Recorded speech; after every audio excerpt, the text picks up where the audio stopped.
Hello everybody and welcome back to another C++ programming exercise video, and in today's video we're going to be going over C++ programming number 17.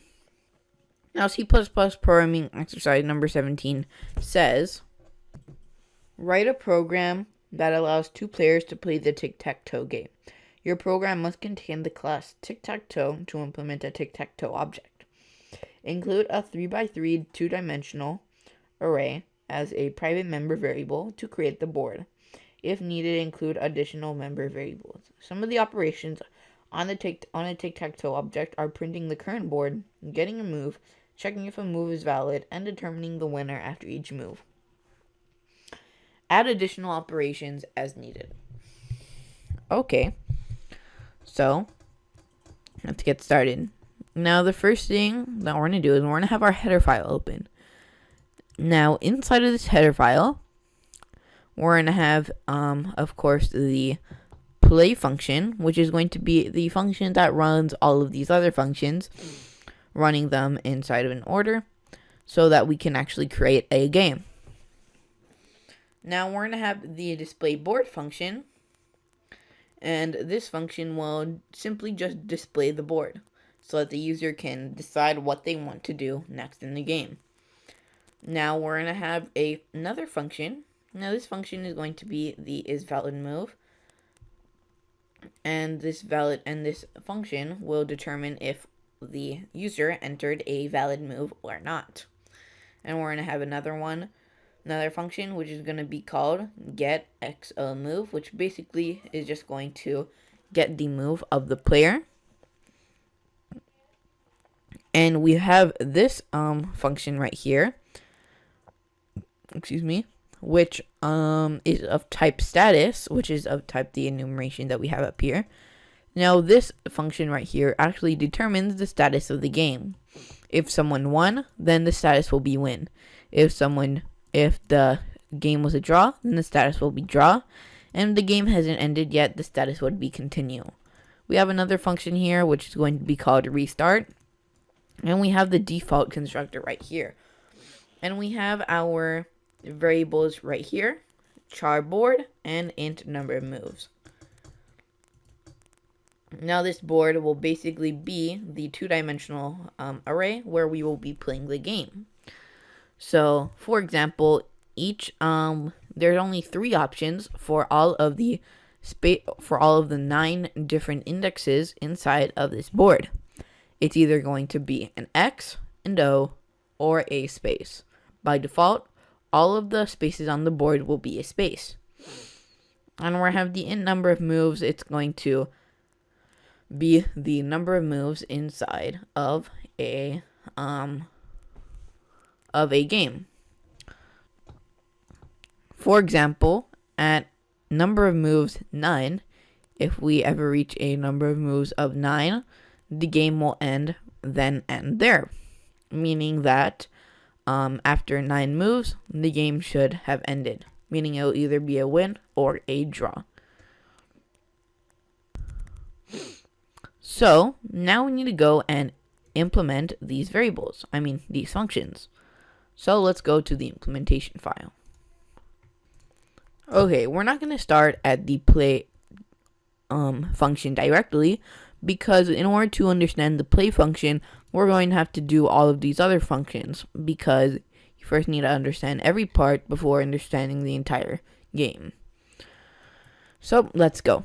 So now display board is going to be a very simple function. So right off the bat, we are going to have these numbers that are going to show the top, and it's going to basically show every cube. Okay?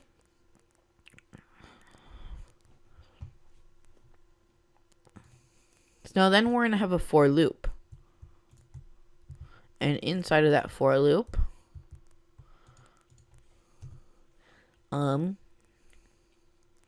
we're going to, now this for loop is basically this for loop where it's actually going to be a nested for loop. In order to have the columns contained and the rows as one whole thing, since we are going to be printing out a two-dimensional array.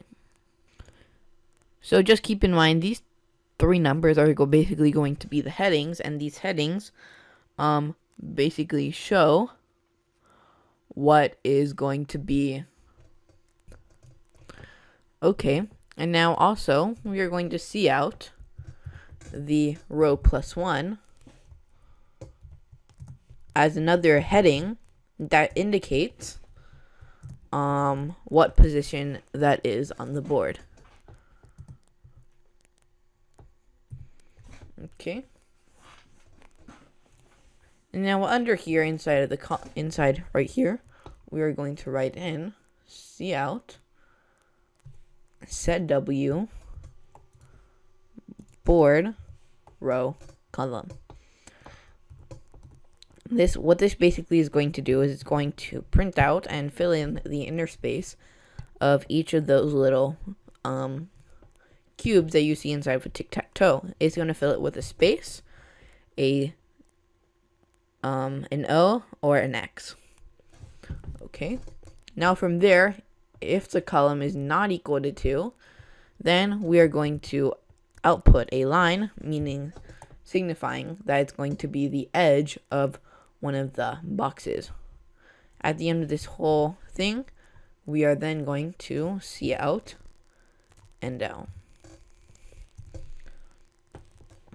But if the row is not equal to 2 as well, then we are going to cout this thing to make up the box.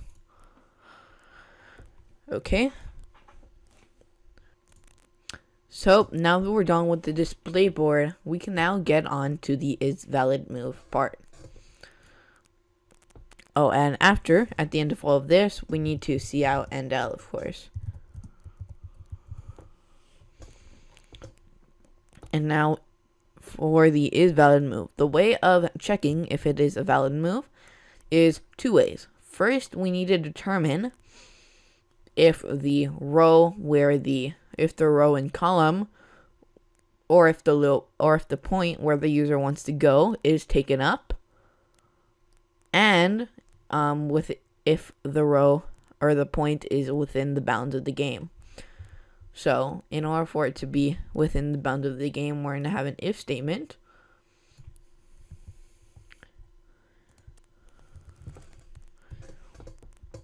And this if statement determines whether it is in the bounds of the game, meaning that row must be in between 2 and column must be in between 2 as well.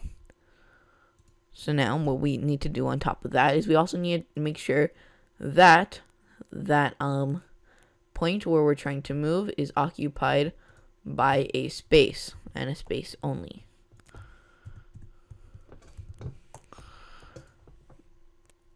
And if that is all good, if that's all right, then we just return true. Else, we need to return false, meaning that you cannot move there.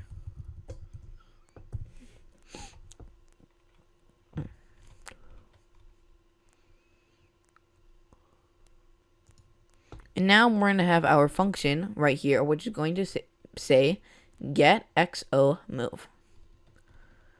Now this is basically going to get the move of the player and do and check the game status and do a lot of handling of the actual mechanics of the game for this program. So first we're going to have two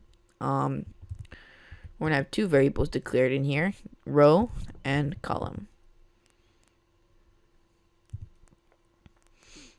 Now in here, we're gonna make a do while loop, and this do while loop will basically be saying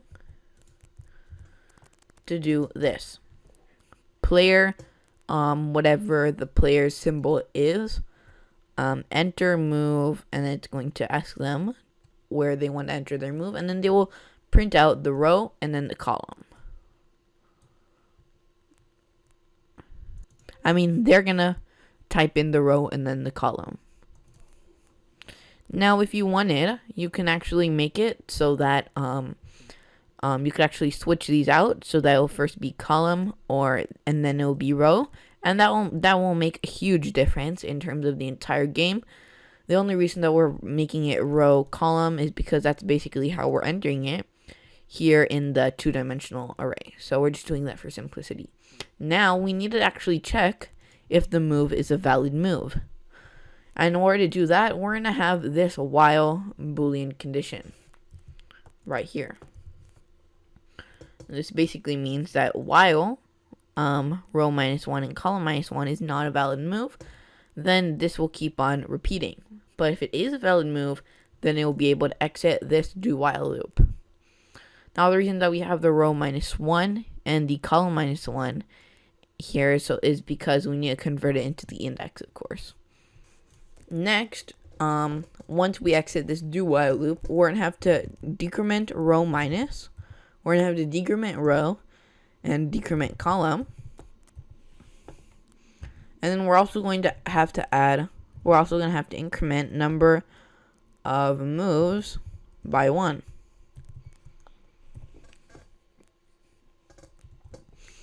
After doing that, we're going to change whatever place on the board that the player decides to take up to the player symbol, and then we're going to display the board once again.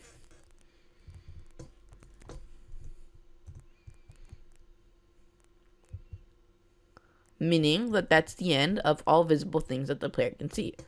Now, we're going to check out the status. We're going to write in status, G status, which is going to be equal to game status.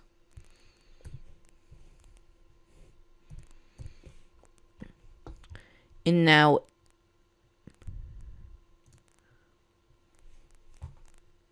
if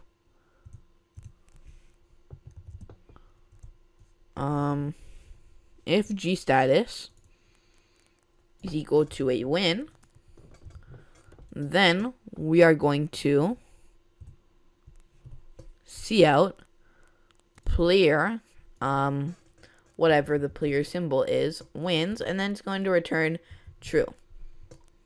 That the game is over. Okay. And else if the game is a draw,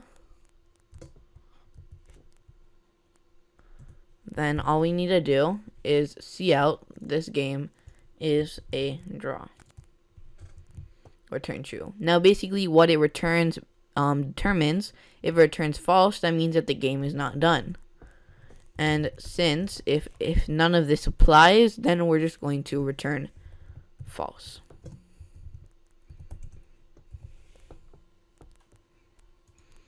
Now this one right here is a bit of a long one. It basically determines whether someone has won or not yet. So what we first need to do is we need to copy this this row loop right here, or you could just do it yourself. I'm gonna copy and paste it. And you copy it down here, and this is going to be how the setup will go. We are going to have to check for wins on diagonals, columns, and rows. So we're going to check the rows, columns, and diagonals for a win, of course. So then we can just enter, and now we can actually copy and paste this, or come back up and just copy this little for loop.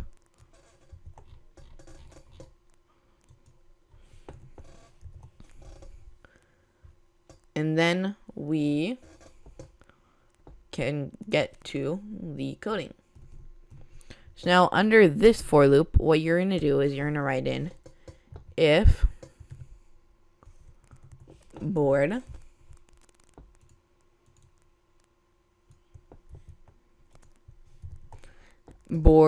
row 0 is not equal to a space, and board row 0 is equal to board row 1 and board row 1 is equal to board row 2, then we return it as a win.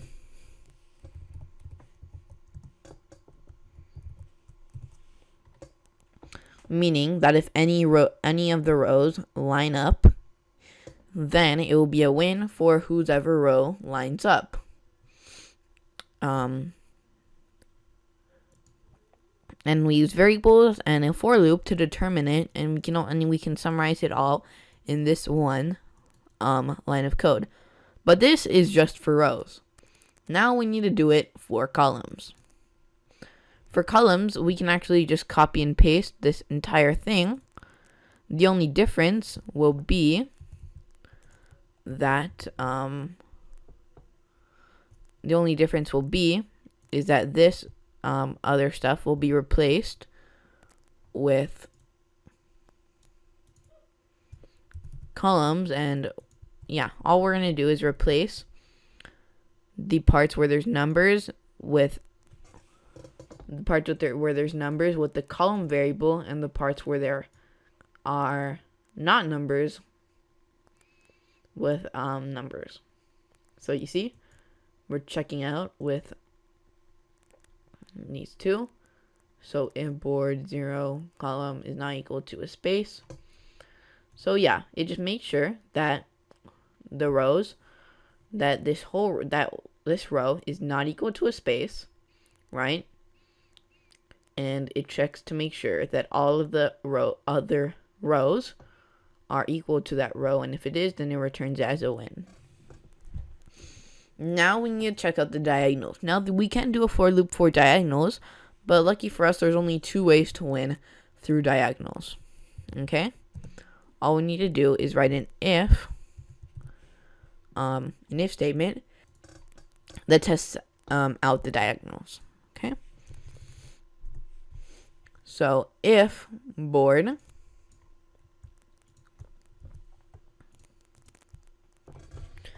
board 0 0 is not equal to space, and board 0 0 is equal to board 1 1, and board 1 1 is equal to board 2 2, and then we return it as a win, basically using the same logic that we have here.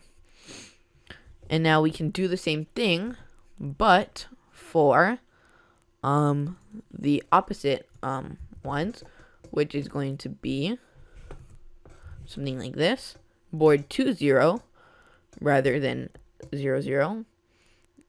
If board 2 0 and board 2 0 is equal to board 1 1, and board 1 1 is equal to board 0 2, then we return it as a win once again. So now, just to visualize each of these, this one will be going down in this direction, meaning it'll be going diagonal to the right, meaning it'll have a negative slope. But this one will be diagonal in the positive direction, meaning that it will have a positive slope. It'll be going in the right direction, of course, but it'll have a positive slope. Meaning that if you were able to graph it as a line, it'll have a positive slope. In this case, if you graphed it as a line, it would have a negative slope. Anyways, also, if the number of moves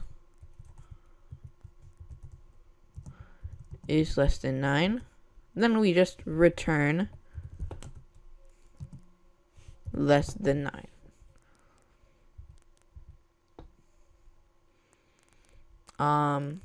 Then we return continue, sorry.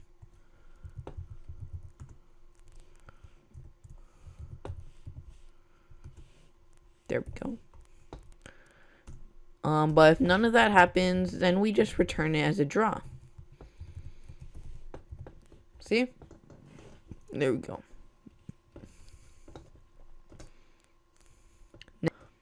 Now we're going to have the restart, which is basically going to be restarting the entire display.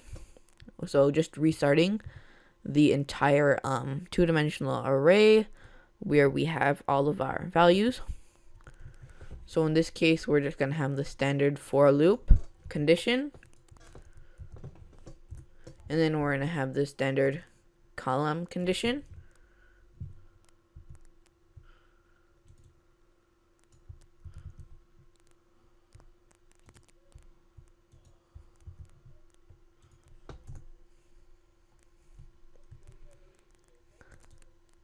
And then we just set everything on the board to a regular space character. And then we set the number of moves to 0. Set an enter right there, and then we just copy and paste that into the constructor because it's going to be the exact same thing. Okay, I guess that's it for this programming exercise. Let's just run it and see if everything works. Oh, yep, let me add that semicolon. Let me add the semicolon right there too. And that should be it.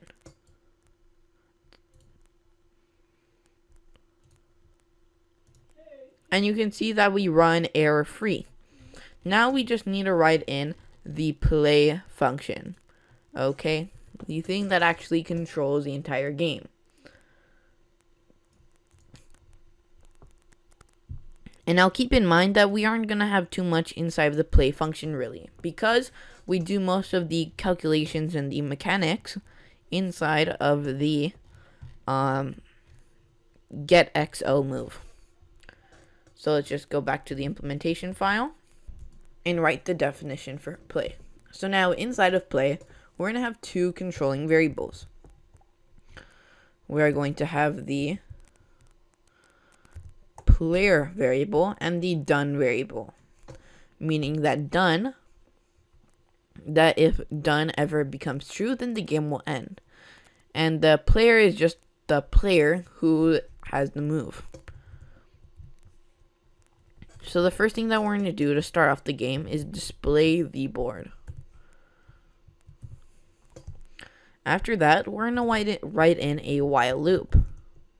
And now this while loop says, while we are not done yet.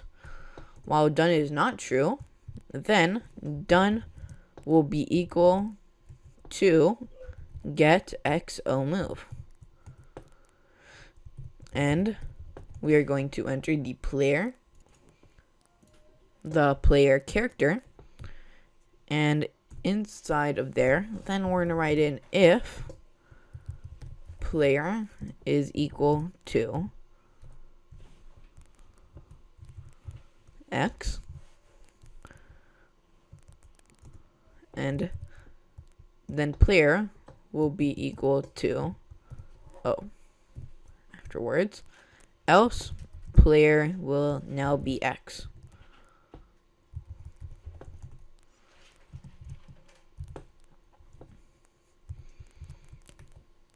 This loop basically means that this game will actually go on and on while we are not done. And this if statement basically ensures that the players change as the game progresses. So let's see how well this program runs. And we see that it runs well. We see that the display board is right there. So we have, I'm going to enter a move at 1-1. Even though most people put it at 2-2 starting off, I'm just going to put it at 1-1 because this is just a test. Now I'm going to, my opponent, let's say, moves it at 3-1. Okay. And now let's say that the next place that I put it is at 2-2. And then this person doesn't realize that I can just cross over and win. But because they think that I'm gonna do a column, do a row, try and win through going through this row. So they're gonna place one right here at 2-3. But I'm just gonna place one here at 3-3, and I win. Okay. Now let's see what happens when we come here to get XO move and we just replace column, row. It will be the exact same thing, I'm sure. So now when I try and I want to go to 1, 1, 1, 1, 2, 1, and it put it at 2, 1 rather than right here. Also, in order to indicate better that this entire thing is going to be that this entire thing that we're going by x then y, it would be a good idea to place the numbers down here. But most people usually think that when they see the x values up here and the y values right there, they're like, oh, I'll enter the y values then the x values. So that's how people usually do it. So anyways, I hope you guys can have fun tinkering around with this programming exercise, because it's a pretty neat one, actually, in my opinion, because it's a nice little game that you can create, and it's not too complicated in all reality. It may take a little bit of work to do, though, but it would probably be pretty fun to play with other people. So I hope you guys can have fun with this programming exercise, and I'll see you guys in the next video. Bye!